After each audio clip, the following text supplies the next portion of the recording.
여호와의 사자가 기드온에게 나타나 이르시되 큰 용사여 여호와께서 너와 함께 하매 그러자 주님께서 그를 바라보시며 말씀하셨다. 너에게 있는 이스라엘을 미디안의 손에서 구하여라. 내가 친히 너를 보낸다.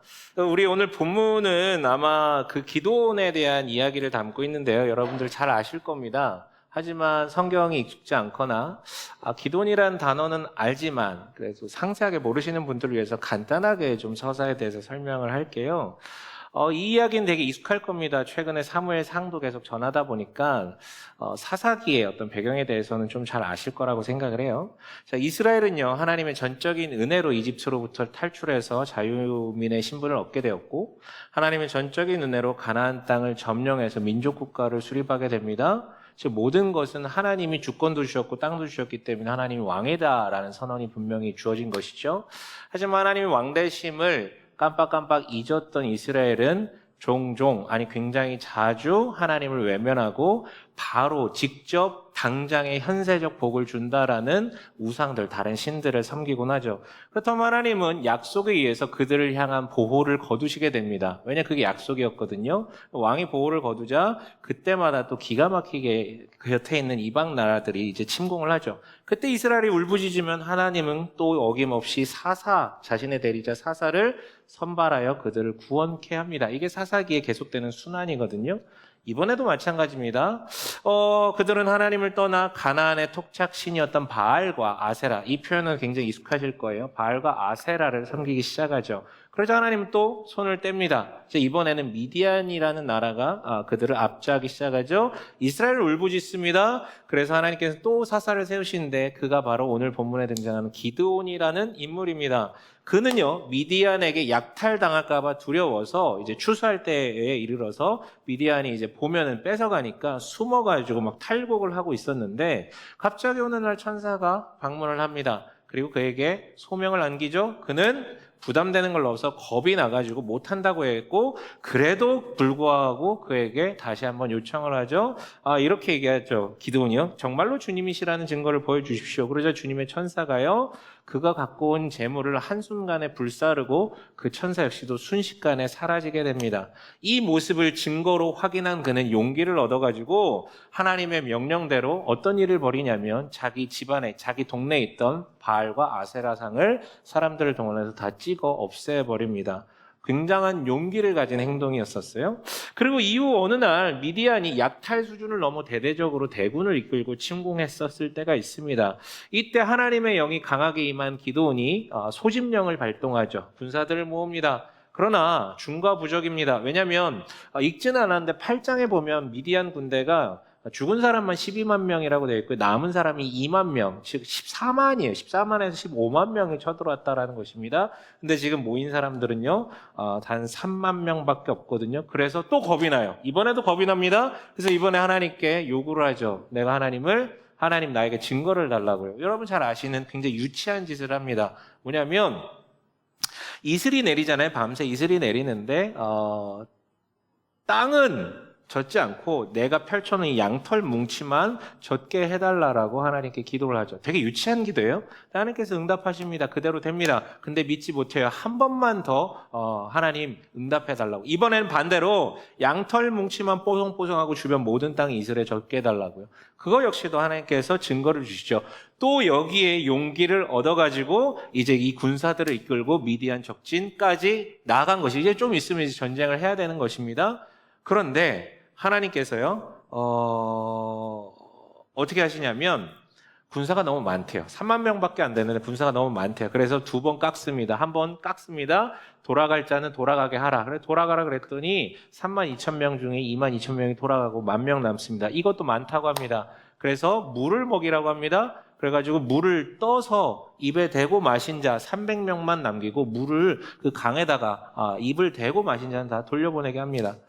여러분 300명 남았습니다. 적군은 거의 15만 명이고요. 공항 올 것 같죠. 또 굉장히 겁이 납니다. 근데 그날 밤 꿈을 통해서 하나님께서는 보여주셨고 그걸 해몽한 결과 하나님의 어떤 전략과 승리를 주신다라는 확신을 얻게 된 이 사람은 다시 용기를 내죠. 그리고 300명으로 기습합니다. 그 적군이 야밤에 기습하자 자중질환이 일어나서 12만 명이 자기들끼리 쳐서 죽이게 되고 나머지는 도망갑니다. 여러분 이게 오늘 기드온 이야기의 전부입니다. 그중에 일부만 우리가 본문을 읽은 건데요. 여러분 어떠십니까? 기드온 이야기 들어보신 적이 있으실 텐데요. 보통 두 가지 메시지 중에 하나를 여러분들에게 전달받았을 가능성이 큽니다. 첫 번째는 여러분 제일 많이 들었을 기드온과 300용사. 뭐냐면 왜 300명만 남겼냐면 이건 좀 이렇게 그 당시의 문화가 있는데요. 뭐냐면 그 당시에 그 어떤 하나님이 아닌 다른 신을 숭배하는 행위 중에 하나가 그 강에다 입을 맞추고 물을 마시는 행동이었어요. 그래서 이 300명은 그것을 하지 않았기 때문에 이렇게 얘기하는 거죠. 여러분 그 시대와 타협하지 않고 우상을 섬기지 않았던 300명을 하나님께서 구분하셔서 이 구별된 300명으로 이 어마어마한 일을 하셨습니다. 우리도 구별돼서 이 시대를 정복해 가야 됩니다. 이런 메시지. 혹은 또 다른 메시지는 뭐냐면 300명이 아니라 기드온이라는 한 사람한테 주목하는 것이죠. 하나님께서 지목하신 큰 용사가 이 구별된 큰 용사가 이 모든 민족을 살리게 됐다. 우리도 그렇게 용기를 가지고 나아가야 된다는 이런 류의 메시지요. 근데 여러분 조금 다르게 보셨으면 좋겠어요.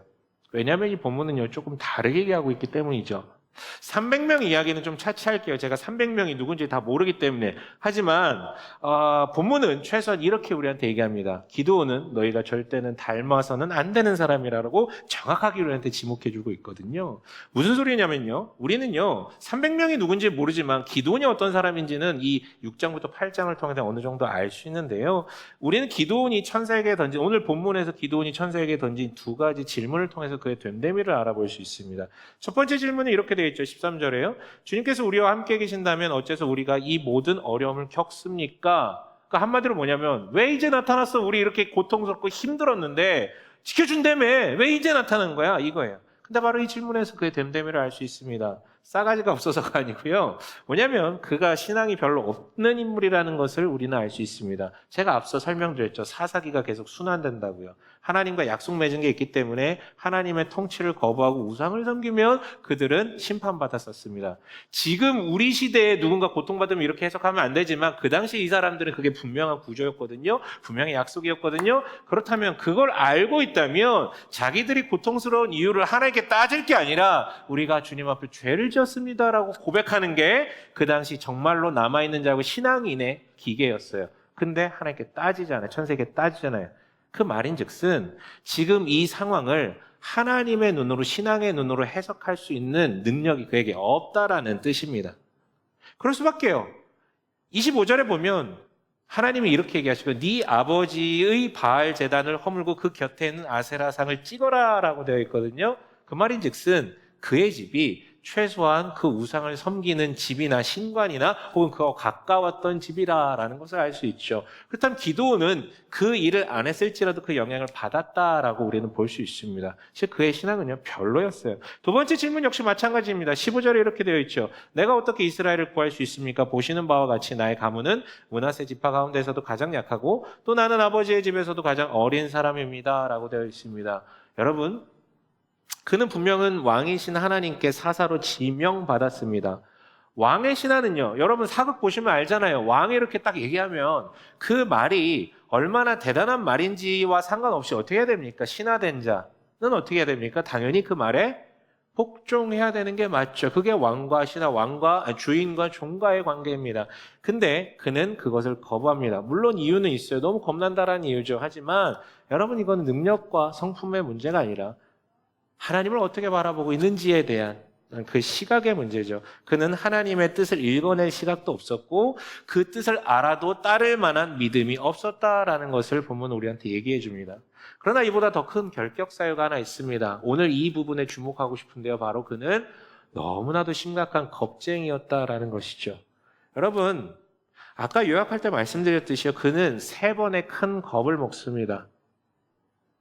그래서 계속해서 하나님께 증거를 달라고 요구하죠. 그때마다 하나님은요. 감사하게도 반응하셨죠. 재물을 눈앞에서 다 불살라 버리셨고요.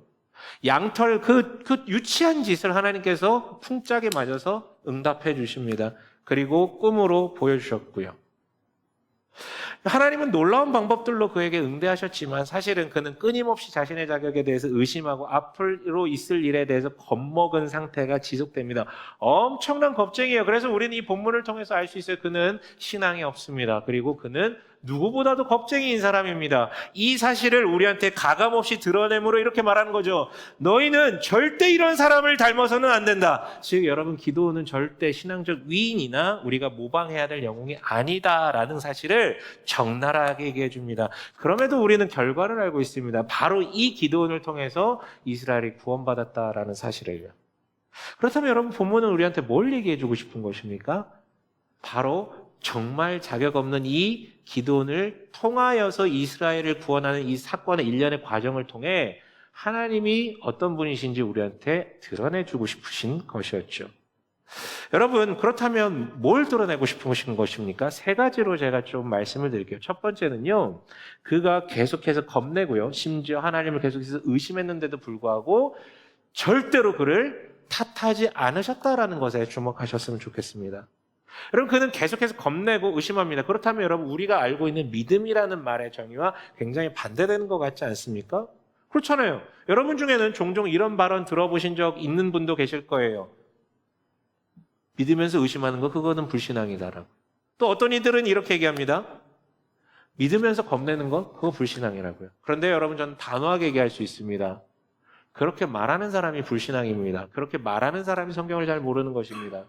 여러분, 성경이 말하는 믿음은 간단해요. 보이지 않는 것, 내 눈에 지금 당장 보지 않는 것, 보이지 않는 것, 볼 수 없는 것을 온전하게 사실로 받아들이는 게 믿음입니다. 근데 인간은 어떤 존재입니까? 보는 것만 받아들일 수 있는 존재입니다. 모순이죠. 성경이 말하는 믿음은 보이지 않는 것을 사실로 받아들이는 것인데 인간은 보이는 것만 받아들일 수 있습니다. 모순이잖아요.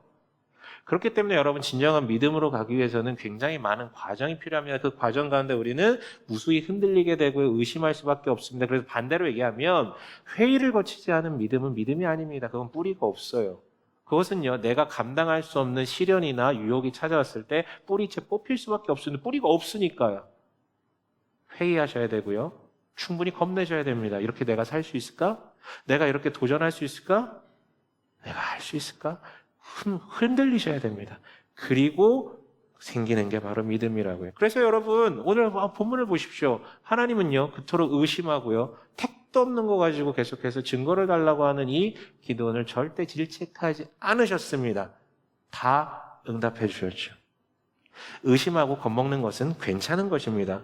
그런데 여러분, 오늘 첨언하자면 오늘 본문 보시면서 특별히 이 중에도 뭔가 A인지 B인지 선택지 가운데 고민하시는 분들이 계시다면 본문을 보면서 아마 그런 생각이 순간 드셨을 수도 있어요. 기드온에게 하셨던 것처럼 나에게도 이렇게 천사를 보내셔가지고 뭔가 A냐 B다라고 정확하게 점지해 주셨으면 좋겠다라고 생각하시는 그런 어떤 분들도 계실 수 있습니다. 근데 제가 말씀드릴게요. 혹시 그걸 기대하면 굳이 그러지 마십시오. 저도 그런 어떤 마음이 들 때가 있거든요. 하나님 이겁니까? 저겁니까? 근데 여러분, 특히나 여러분 겁먹은 자에게 하나님께서 갑자기 천사를 보내셔서 여러분 앞에 나타나셔서 말씀을 건다면 여러분 심장마비로 죽을 거예요. 그렇죠? 겁먹어가지고 너무 떨려가지고요. 그리고 아버지 품으로 빨리 가실 수도 있어요. 절대 그런 것을 요구하지 마십시오. 여러분, 또한 여러분, 그 기적을 보고 내가 받아들이는 것은 그걸 믿음이라고 얘기할 수 있을까요? 여러분, 그건 수용입니다. 내 눈앞에 펼쳐진 것을 바라보고 그냥 사실로 받아들이는 것이요. 또한 하나님이 A인지 B인지 점지하셔서 그 길로 가는 것, 그거 역시도 여러분 믿음이 아닙니다. 그건 그냥 복종인 것이죠. 내 의지로 따라가는 것이 아니니까요.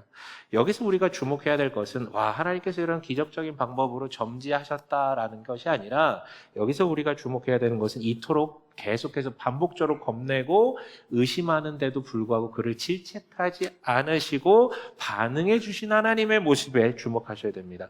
두 번째로 하나님은 어떤 분이십니까? 뭘 드러내고 싶으신 겁니까? 결론부터 얘기하면 하나님은 우리의 예측 밖에서 계시고 예측 밖의 방법으로 일하시길 즐겨하신다라는 메시지를 주고 있죠. 여러분, 하나님은 누굴 세우셨습니까? 단 한 번도 이스라엘의 지도자로 세워질 가능성이 없을 것이다라고 보이는 기드온과 같은 인물을 선발하셨죠. 우리의 예측을 벗어납니다. 이건 말도 안 되는 짓이죠. 그리고 여러분, 사사기는 이스라엘에 쳐들어온 수많은 민족들의 군사 숫자를 표기하지 않습니다. 누가 쳐들어왔는지만 얘기하죠. 근데 독특하게 오늘 본문은요, 적군의 숫자가 몇 명인지 기입하고 있습니다. 심각하게 많은 숫자, 15만 명, 14만 명, 15만 명이라는 숫자를 기입하고 있어요. 반대로 이스라엘 군사의 숫자도 사사기는 거의 기록하지 않거든요. 뭐 역대기나 이런 데 가면 기록을 하지만, 근데 오늘 본문은 정확하게 3만 2천 명에서 1만 명에서 300명 남았다라고 적시합니다. 왜 적시하냐면 이 갭을 보여주기 위해서고요. 왜 적시하냐면 이게 얼마나 말도 안 되는 짓인지를 보여주기 위해서요. 그렇다면 여러분, 기도원 이야기는요, 충격을 일부러 우리한테 주는 것이죠. 하나님이 하시는 방법이, 하나님이 쓰시는 사람도 말도 안 되지만 하나님이 그를 통해 일하시는 방법도 우리의 상상을 초월함에 대해 상식과 너무 다르다라는 것을 충격을 주기 위해서 이렇게 표기하고 있는 것입니다. 그렇다면 여러분, 우리는 알 수 있죠. 하나님의 논리와 우리의 논리가 얼마나 많이 다른지요. 그래서 하고 싶은 말이 뭡니까? 하나님 4차원이시다? 아니요. 본문은 촉구합니다. 우리는 하나님의 일하심을 절대 예측할 수 없다고 우리한테 촉구하는 것이죠. 도리어 네가 만약에 하나님이 이렇게 하실 것이다라고 예측하는 순간 너는 실망하게 될 거라고요. 너의 기대와 정반대로 하실 가능성이 크기 때문에.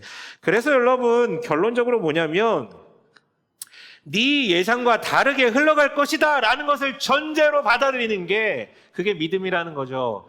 너의 생각대로 흘러가면 그건 게임 캐릭터지 하나님이 아니시다라는 뜻입니다. 여러분, 이건 너무 중요합니다. 내 예상과 예측과 내 계획대로 흘러가지 않을 것이다라는 것을 전제로 하나님을 바라보는 것은 너무나도 중요하다라는 것이요. 세 번째, 뭘 드러냅니까? 아까 읽었던 12절이 얘기하고 있죠. 큰 용사여 여호와께서 너와 함께 계시도다. 개역개정으로 일부러 읽었는데요. 이 구절은요, 조금 순서를 반대로 해석을 하는 게 조금 더 본문의 의미를 잘 살릴 것 같아요. 여호와께서 너와 함께 계신다면 너는 큰 용사다라고요. 여러분, 세상은요, 그의 조건을 보고 용사답다라고 칭할 것입니다. 그의 힘과 재력과 어떤 공헌과 뭐 이런 부분들, 군사를 다루는 전략 기술들 가지고요. 그러나 성경은요, 전혀 다른 논리를 말하고 있죠. 여러분, 그는 공인된 최고의 겁쟁이입니다. 숨어가지고 탈곡하는 사람이었고요. 계속 증거를 달라라고, 나 너무 힘들다고. 그러나 말씀은요, 사람들의 눈에, 너 자신의 눈에 보이는 자격이 중요한 게 아니라 하나님이 너를 지명하고 지목하여 부르면 네가 큰 용사가 되는 것이다 라고 얘기합니다. 세상은 네가 큰 용사답다면 너를 큰 용사라고 부를 것이다 라고 얘기하지만 성경은 정반대로 얘기하고 있다는 것이죠. 실제 여러분 8장까지 읽어보면 하나님이 그를 큰 용사로 지목하시고 그에게 새 힘을 허락하셨기 때문에 그가 큰 용사로서 일을 해나갔음에 대해서 우리한테 설명하고 있죠. 여러분, 말이 안 됩니다. 이게 무슨 논리입니까? 세상에 그런 법이 어디 있습니까? 역시나 하나님의 논리는 우리의 논리와 많이 다르다라는 것이. 결론은 여러분, 당신이 아무리 볼품없고 자격이 없고 심지어 겁쟁이라도 상관없다라는 것입니다.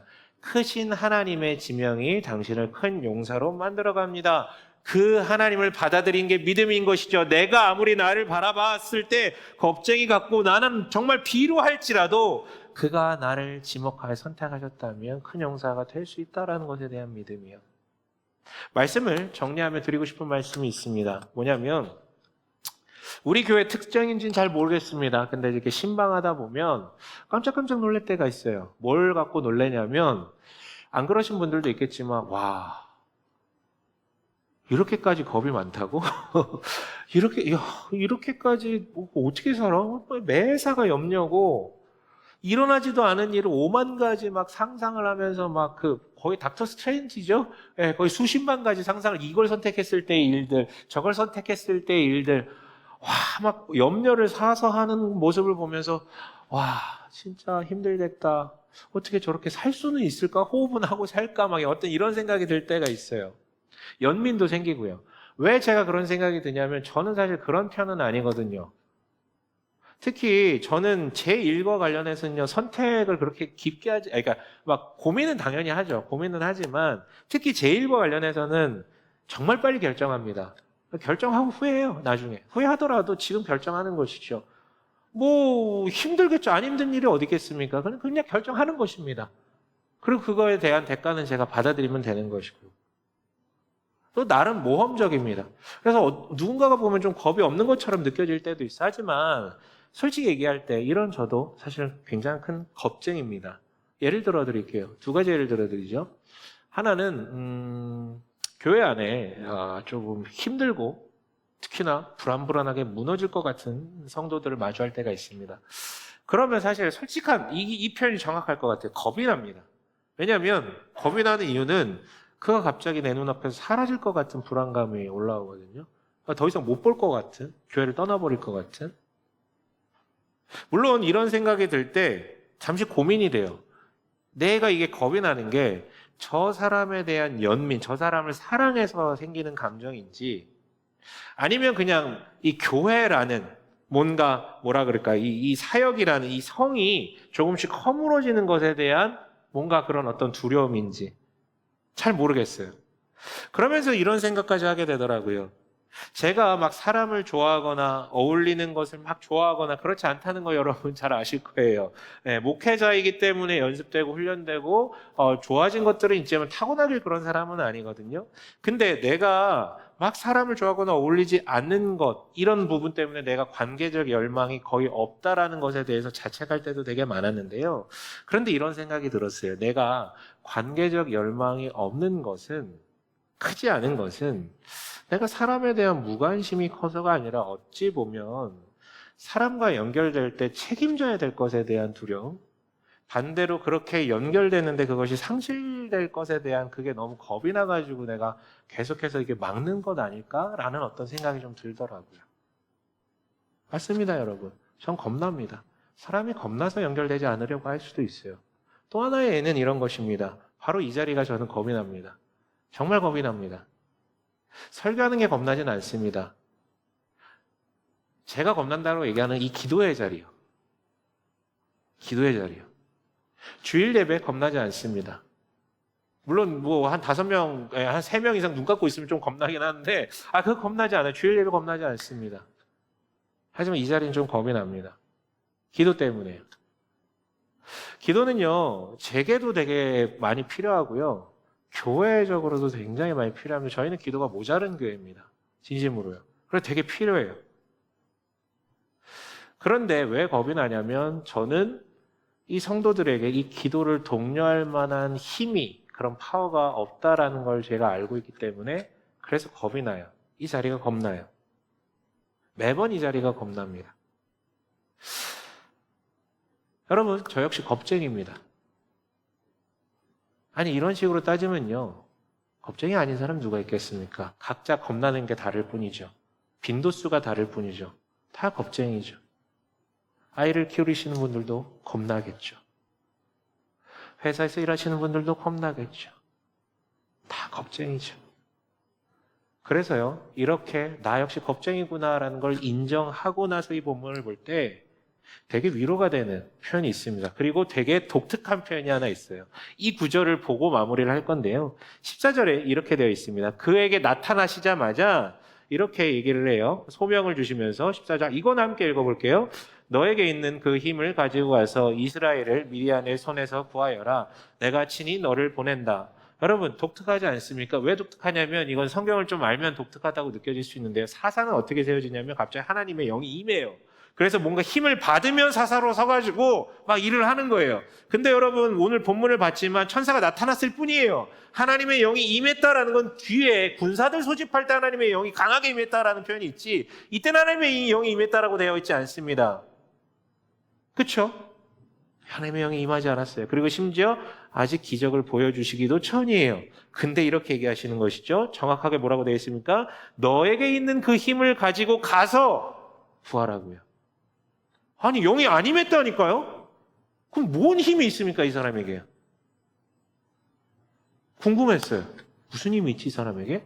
우리가 알고 있는 이 사람은 의심하고 겁낸 것밖에 없는데 근데 이해가 됐어요. 뒤에서 군사들이 모였을 때 하나님께서 이렇게 얘기하시거든요. 7장 2절에 300명만 남길 때 하나님께서 이렇게 얘기하십니다. 네가 거느린 군대 수가 너무 많다. 이대로는 내가 미디안 사람들을 네가 거느린 군대의 손에 넘겨주지 않겠다. 이스라엘 백성이 나를 제쳐놓고서 제가 힘이 세어서 이긴 줄 알고 스스로 자랑할까 염려된다. 그러니까 한마디로 자기의 힘으로 이겼노라라고 자랑할 수 없게 하시기 위해 3만 명을 300명으로 주시었다고 얘기해요. 마찬가지로 자기의 힘으로 이겼노라라고 절대 말할 수 없는 사람인 기드온. 그래서 그 사람을 선발해서 사사로 세웠다라고 얘기하는 것이죠. 이 맥락에서 아까 읽었던 너의 힘을 가지고 가서 구하라고 했던 그 말이 저는 이렇게 다가오게 됐습니다. 이렇게 다가와서 위로가 됐어요. 무슨 얘기냐면 기드온이 가졌던 힘의 정체는 바로 이것이죠. 그 힘이란 세상이 말하는 그 압도적인 지력이나 힘이나 권위나 재력이나 리더십이 아니에요. 그가 이미 가지고 있었던 힘은, 그리고 본문이 유일하게 우리한테 제시하는 단서는 단 하나죠. 너무 겁이 나니까 사사건건 계속해서 하나님께 따져 물었던 그거예요. 그거밖에 없어요. 단서 그거밖에 없습니다. 너무 겁이 많아가지고 다른 사람들보다 겁이 너무 많고 생각이 너무 많아서 하나하나 하나님께 따져 물어볼 수밖에 없었던 그거예요. 그거밖에 없습니다. 너무 겁이 나서 매사 건건이 하나님께 기도할 수밖에 없었던 거예요. 그게 그가 가졌던 힘입니다. 하나님은 그 힘을 가지고 가서 미디안을 구하라고 하시죠. 내가 너의 손을 들어 이기게 하겠노라고요. 여러분, 말씀 마칠게요. 겁쟁이들은요, 사실 삶이 괴롭습니다. 세상 이불 밖은 너무 위험해요. 그렇죠? 모든 게 너무 위험한 것 같아요.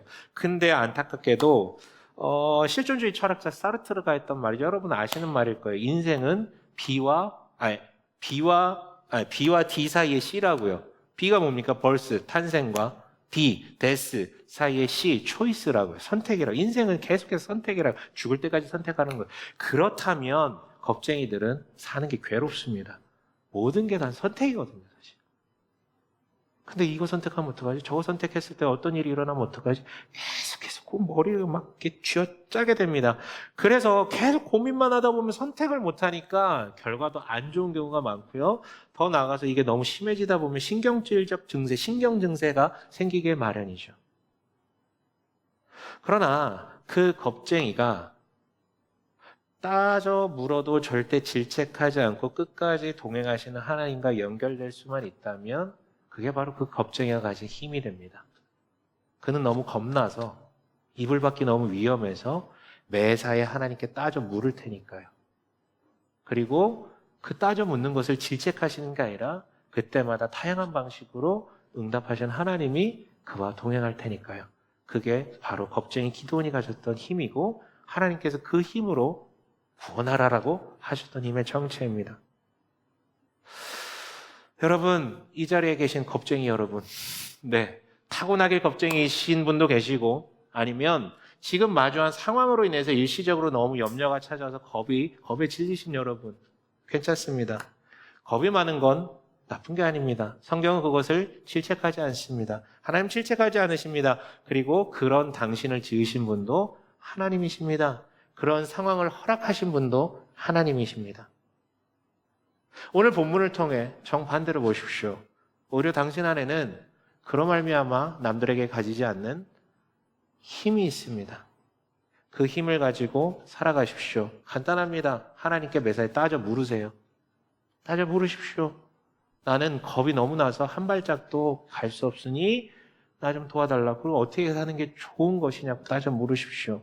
그리고 기드온이에게 하셨던 것처럼 그 힘으로 고통받는 이웃을 위해 따져 물으시는 여러분 되길 주님의 이름으로 간절히 축원합니다. 아멘.